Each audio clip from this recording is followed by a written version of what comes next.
Welcome back, everybody. So today we're going to try Roost from Hot Butcher for the World. Thank you to Hot Butcher for sending this. I will leave their website link down in the box. I don't know why I'm having a brain fart. Centennial-hopped Extra Pale Ale, 6% ABV is what is on here, and it's got some owls roosting on it. Not sure how they come up with the names for this. I would be horrible at coming up with names for these beers if I had a brewery. But Centennial hops, I love them. I grow them. I'm just thinking because I ripped two of them out like 2 years ago. I think I ripped Centennial out because I had so much of it. And it just grows like weeds. But I did, between Centennial and Cascade, I did 28 homebrews of using the combination. So I hope this Centennial does not taste like floral. I hate floral. So this was canned on 11/9/22. This is the 18th, I believe it is. Yeah, the 18th. So 9 days old. Can't get any fresher than that. So let's go ahead and open this, get it into a glass. Hot Butcher does put tasting notes. You guys can see it, I believe, right here, but I have not looked at it. I always try and guess what it is on the back. I have not done my homework yet on Extra Pale Ale, what that would be. My guess is it has to be something where the ABV is just upped, but it's still a pale ale base recipe. I don't know if they're going to use sugar or something to get the ABV up there, or if they're just going to add more grains, but still use the same amount of hops or something to get the ABV up there. You're going to have to impart some kind of sugar or something so that yeast can eat more and produce a higher ABV beer. There's no other way around it. So it's either some kind of sugar or sugar. I should say some form of sugar. If it's like the regular sugar, brown sugar, white sugar, something like that, candied sugar, or if they're adding more grain and pulling out the sugar in that. Okay, I think we've went over that enough. Off-white colored head, pillowy. The top, I'm starting to get some peaks and valleys in there already. Finger of head, very clear. Golden yellow in color. Lots of bubbles, crystal clear. Like, you guys are going to be able to see me talking through that. There you go. I think you guys can see my eyes and stuff. It almost looks like maybe they're using a little caramel malt, a light caramel malt to get that color. I think Maris Otter would be darker than what that is. So maybe some very light crystal? I don't know. Let's go ahead and smell. Let's move that out of the way.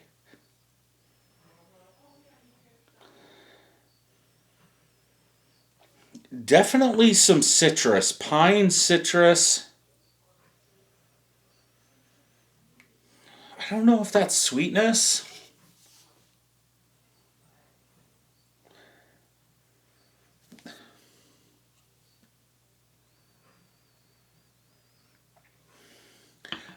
I almost want to say very light sweet caramel.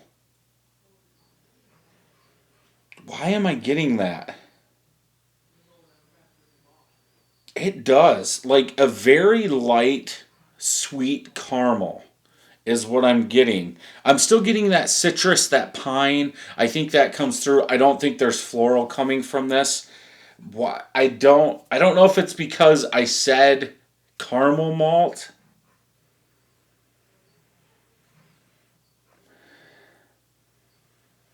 I don't. That is weird. I get a light caramel.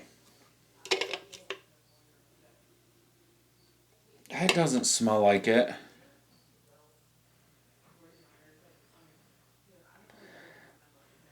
It's almost like if you had popcorn and it was still heating up and you drizzled caramel over it, like that just faint light caramel. That's kind of weird. But I would say above anything, it's citrus, it's pine, it's low like a pale ale should be in my opinion.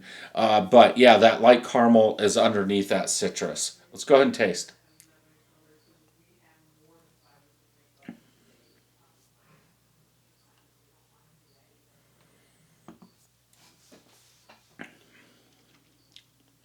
I get it in the taste too. What is that? It's definitely dank. Like,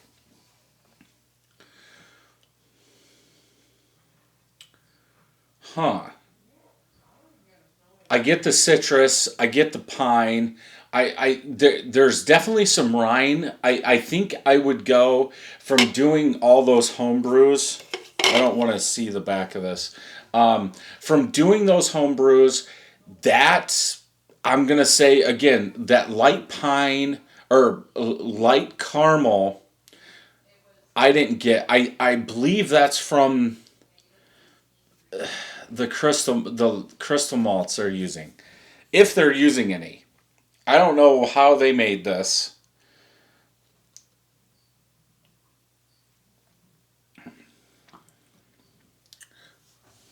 What is that? I think I citrus. I have to go with grapefruit. There's some rind in there. I did get that in some of the home brews that I made with Centennial. Where is it going to be though? I definitely get some pine, some dankness. How are they? Maybe that's what it is, like a malty dankness, but it's kind of sweet. Yeah, I definitely have to go with grapefruit. Grapefruit rind bitterness in the back. Where am I going to put them though? So Hot Butcher has three tasting notes on the back. Uh, it's a dank pine probably. Dank pine.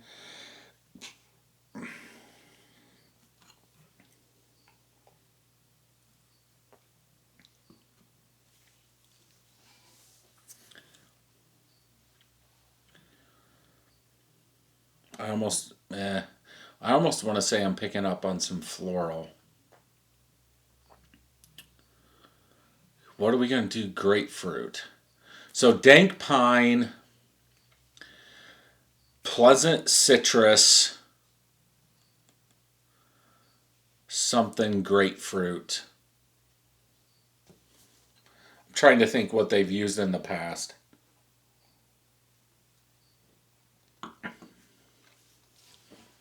Yeah.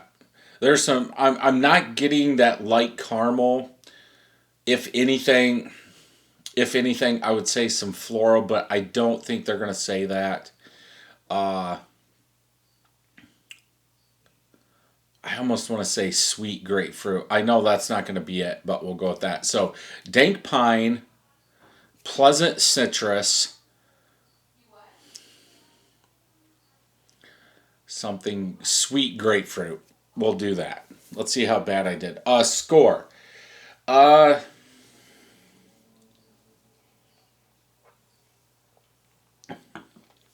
I don't like this one as much. I'm going to go 3.75. Um, I think there's a little too much bitterness. And coming from the person that says I want more bitterness in my New England IPAs and now saying too much bitterness in a pale ale, uh, I think for the flavors are underpowered versus how much bitterness that's in this. And I think that bitterness needs to be toned down, in my opinion. So let's go ahead and see. Dank citrus, pleasant pine, pink grapefruit. Uh, well, I got dank, I got citrus, I got pleasant, I got pine, and I got grapefruit. Technically 5 out of the 6, just not in the right order. So I think I did okay on that one. Maybe that bitterness, that rind will calm down after it mellows out just a little bit since it's only 9 days old.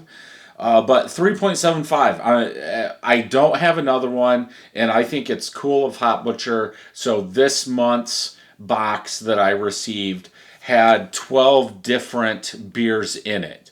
And I was smiling from ear to ear. I mean, they're sending it, they can send whatever they want. But for me, if it's 6, I do the 6, then I hold on to a couple for a month or two and see if I can do a side by side. If I can't, I give it out to people so other people can try them. But this month, there's 12 different ones. I think 1 or 2 of them that I've had. But that's not a big deal. I will give them out. But yes, I was very happy to see 12 different beers in the box, which goes to show. I don't know if that's what they have at the brewery on tapped, but I know around my area it's kind of getting stale. There's a group of us that go out once every week, and the brewery that we normally go to, it's the same all the time. And even there's a couple other ones now that I haven't been to in months. And when I go back, it's pretty much the same thing. So it's cool that Hop Butcher puts out all these beers because that's what I want. I might be a majority or a minority of that. I don't know. But at least for my group that goes out every week, we want different ones every week. And we're not seeing it. So none of my friends have checked this in. 143 people have checked this in. 3.88. So I would say I'm right there with them. Bitter, hoppy, malty, crisp, dry. Didn't I say? Yeah. Okay. I'm not going there because I can't remember. This video's been, well, on the camera it shows almost 13 minutes. Let's just see if anybody said anything. Classic IPA, I would definitely agree with that. Juicy New England IPA, I would not agree with. Crisp, I would not agree with, but that's just me. But yeah, overall, still a good one to pick up. If you can find a single of this, I would try it before you buy a 4-pack, a 6-pack. But yeah, thank you to Hop Butcher for sending this. If you like this review, check some more out over here. And until next time, cheers.